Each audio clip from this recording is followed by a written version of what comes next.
কোটা সংস্কার আন্দোলনে উত্তাল দেশ। এক দফা দাবিতে রাজপথে নেমেছে শিক্ষার্থীরা। তাদের দাবির সঙ্গে একাত্মতা প্রকাশ করেছেন তারকারাও। টেলিভিশন তারকা থেকে কন্টেন্ট ক্রিয়েটর অনেকেরই কথা বলেছেন এই ইস্যুতে।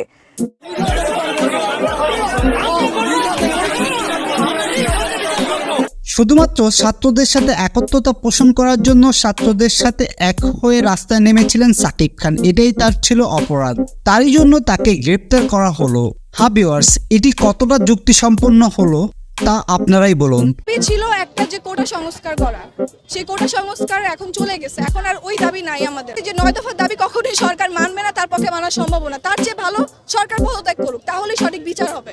এটাই এখানে এসেছি, আমরা চাই যে কে এসছে এখানে, কারা এসছে এসব নিয়ে ফোকাস না করে ফোকাসটা চাই আমাদের মেইন ইস্যুটা নিয়ে, যে যারা গ্রেফতার হয়েছে আমরা তাদের মুক্তি চাই, মিথ্যা মামলা যারা গ্রেফতার হয়েছে এবং যাদের হত্যা হয়েছে সেসব হত্যার বিচার চাই।